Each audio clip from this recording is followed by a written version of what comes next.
Allez, c'est tout? C'est tout. Très bonne journée. Famille Merengue. Cliquez sur j'aime et abonnez-vous à la chaîne pour tout savoir sur le Real Madrid. Dans cette vidéo, nous allons parler d'un énorme coup de recrutement pour le Real. Mais avant cela, nous devons aborder d'autres sujets très importants. Allons-y avec le premier. 1. Miguel Gutiérrez, le débat autour de son non-retour. Miguel Gutiérrez est de nouveau sur toutes les lèvres.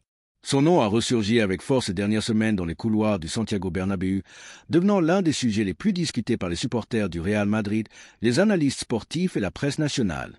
Et pour cause, le latéral gauche madrilène, formé à Valdebebas, a réalisé une saison extraordinaire avec Gérone, devenant une pièce maîtresse du système de l'équipe catalane et s'imposant comme l'un des meilleurs joueurs à son poste en Liga.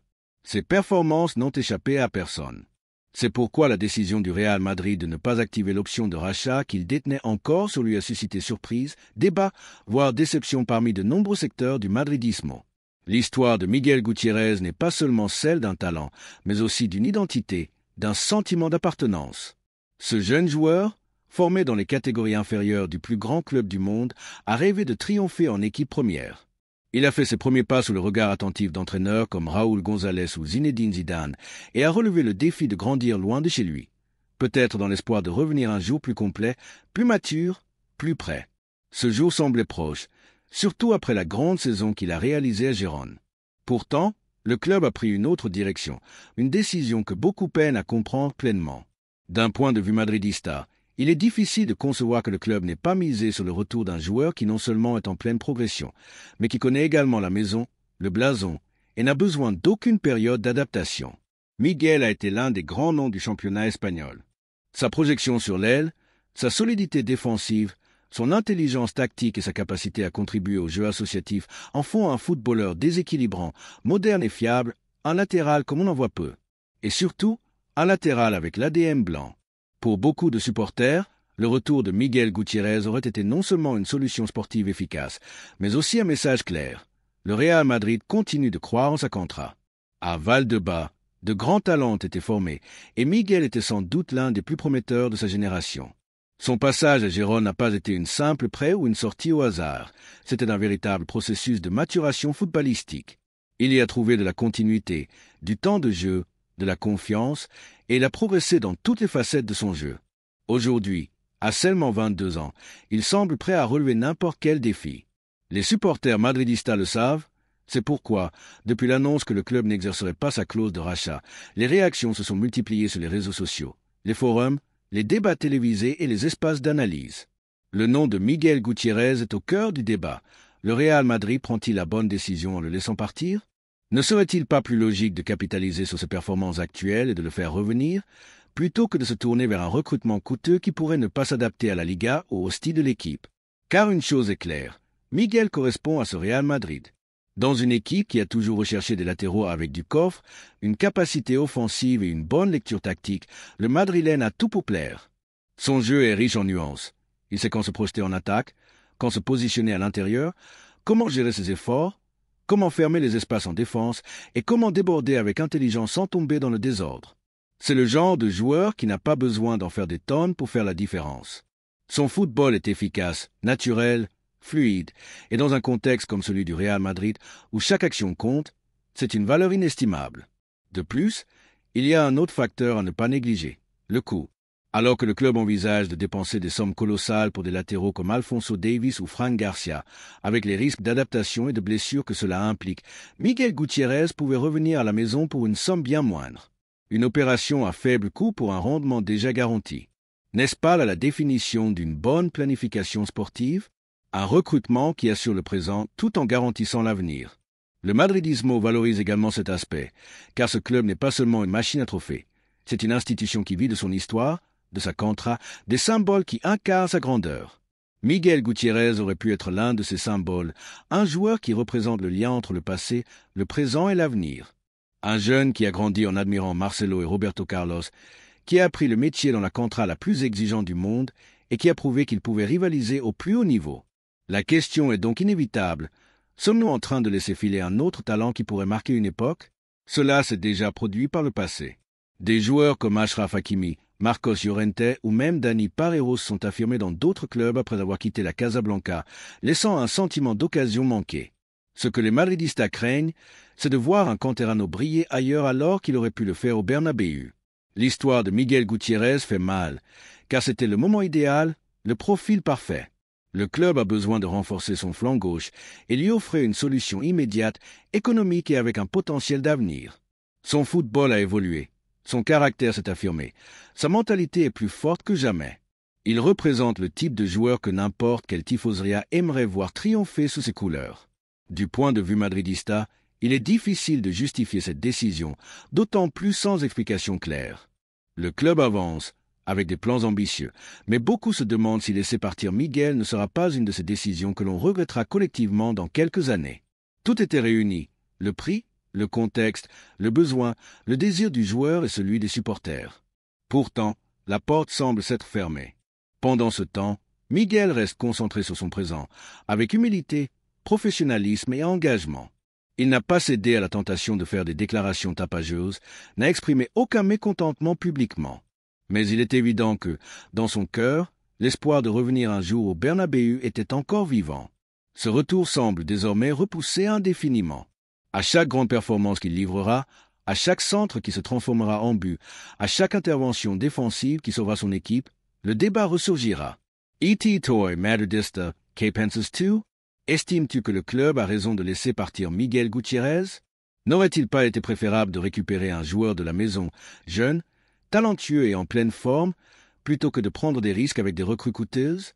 Aurais-tu aimé le revoir porter le maillot blanc, défendre nos couleurs comme il a fait à ses débuts? Ton opinion compte, car le Real Madrid, au-delà de ses titres, se construit avec la voix de ses supporters. 2. Vinicius Junior, une sortie qui n'est plus tabou. La deuxième nouvelle concerne une décision majeure au sein de notre club. Vinicius Junior est de nouveau au centre de la tourmente. Cette fois, l'opinion du madridismo semble pencher dans une direction qui, il y a encore peu, semblait inconcevable, savante. L'idée de son départ du Real Madrid n'est plus un sujet tabou, mais une option qui gagne du terrain dans les bureaux du club et parmi les supporters eux-mêmes. Le Clasico disputé aujourd'hui, marqué par une douloureuse défaite 4-3 face au rival éternel, a agi comme un catalyseur d'un sentiment qui couve depuis un certain temps. Vinicius ne convainc plus. Malgré ses 2 passes décisives, sa prestation a laissé plus d'ombre que de lumière. Imprécis, précipité, brouillon et par moments déconnecté du rythme exigé par le match, son apport offensif a été totalement éclipsé par son manque de réussite dans les actions clés, ses pertes de balles inutiles et son incapacité à endosser le rôle de leader offensif que le club attend de lui dans un match aussi exigeant qu'un Clasico. Dans un tel contexte, où les émotions, le caractère et l'autorité se mesurent, Vinicius a de nouveau laissé l'impression que le Real Madrid mise sur un projet qui ne parvient pas à se consolider. Oui, il a délivré 2 passes décisives, mais quiconque a vu le match sait que son football était plus chaotique que décisif. Il semblait frustré, sans idée claire, trop concentré sur des gestes, des protestations et des dribbles stériles, alors que l'équipe avait besoin de clarté et de sérénité. Il semblait jouer son propre match, un duel personnel contre le monde, qui n'a en rien aidé le collectif. Dans un club comme le Real Madrid, où le maillot pèse lourd et chaque match est une finale, ce type d'attitude suscite des inquiétudes. Ce n'est plus une question d'un mauvais match ou d'un coup de mou passager. C'est une tendance, une saison marquée par des irrégularités, des éclats de génie suivis de semaines d'insignifiance. Le Bernabéu commence à remarquer cette dualité, et ce qui était autrefois de la compréhension se transforme en déception. Car Vinicius n'est plus une promesse, c'est une réalité qui ne répond pas aux attentes. Et quand cela arrive au Real Madrid, l'histoire est toujours la même. On commence à chercher des solutions. La plus évidente, celle qui gagne en poids, c'est la vente. D'un point de vue madridista, et sans détour, on peut le dire clairement, vendre Vinicius ne serait pas une mauvaise décision. Au contraire, cela pourrait être l'une des meilleures opérations que le club pourrait conclure dans les prochains mois. Des clubs sont intéressés, notamment en Arabie Saoudite et en Premier League, prêts à mettre sur la table des sommes astronomiques. On parle d'offres dépassant largement les 150, voire 200 millions d'euros. Une telle somme permettrait non seulement de renforcer plusieurs postes clés de l'équipe, mais aussi de frapper un grand coup sur le marché et de libérer une place dans le 11 titulaire pour des joueurs plus constants, plus concentrés et plus engagés dans un projet collectif. Car une chose doit être claire. Le Real Madrid ne peut pas se permettre d'avoir comme fer de lance offensif un joueur qui ne répond pas présent dans les moments décisifs. Vinicius, malgré les justifications de certains, n'a pas été déterminant quand on avait le plus besoin de lui dans les Clásicos, les matchs cruciaux de Ligue des Champions, les finales. Son impact a été limité, et dans un club de l'envergure du Real Madrid, cela ne suffit pas. Ici, on ne vit pas de promesses ou de statistiques maquillées. On vit de titres, d'autorité, de régularité et d'engagement envers le maillot. Et Vinicius, aujourd'hui, ne répond pas à ces standards. De plus, il faut prendre en compte l'aspect émotionnel et médiatique. Vinicius est constamment entouré de polémiques. Il se dispute avec les adversaires, les arbitres, les supporters, les journalistes. Son attitude sur le terrain frôle souvent l'arrogance, et son comportement en dehors génère des tensions inutiles qui nuisent au groupe. Le Real Madrid, un club qui a toujours su préserver une certaine élégance, même dans la victoire, n'a pas besoin d'être impliqué dans ce genre de situation semaine après semaine. Ce n'est pas seulement une question d'image, c'est une question d'harmonie interne. Le vestiaire a besoin de calme, de leaders discrets, d'hommes qui parlent par leurs actes, pas par des gestes ou des déclarations incendiaires. Malheureusement, Vinicius ne correspond pas à ce profil. La possibilité de sa vente ouvrirait également la voie à l'émergence d'autres talents. Le Real Madrid compte dans ses rangs des joueurs comme Rodrigo, Brahim Diaz et bientôt Kylian Mbappé, qui peuvent assumer des responsabilités offensives avec plus de détermination et moins de distraction. De plus, les fonds générés par une éventuelle vente permettraient au club de réaliser des recrutements stratégiques pour un bon qualitatif immédiat, des milieux de terrain d'élite, des latéraux fiables, un remplaçant de garantie pour Carvajal ou même un jeune avant-centre pour grandir à l'ombre de Mbappé et Bellingham. Tout cela serait possible avec une seule décision, dire adieu à Vinicius. Honnêtement, n'est-il pas temps de regarder l'avenir avec clarté? N'est-il pas temps de mettre de côté les sentimentalismes et d'évaluer le rendement brut?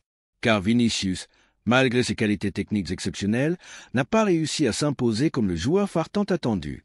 Son évolution stagne, son football est devenu prévisible, son impact a diminué, et pourtant, le club continue de miser sur lui comme s'il était intouchable. Cela a-t-il du sens de persister sur cette voie? Avec un regard posé, sans exagération, il est logique de penser que l'aventure de Vinicius au Real Madrid pourrait toucher à sa fin. Et ce ne serait pas un drame, au contraire, ce serait une preuve de maturité institutionnelle. Le club a su dire adieu à des légendes comme Cristiano Ronaldo, Sergio Ramos ou Casemiro, et en est sorti renforcé. Car ici, personne n'est au-dessus du blason. Personne.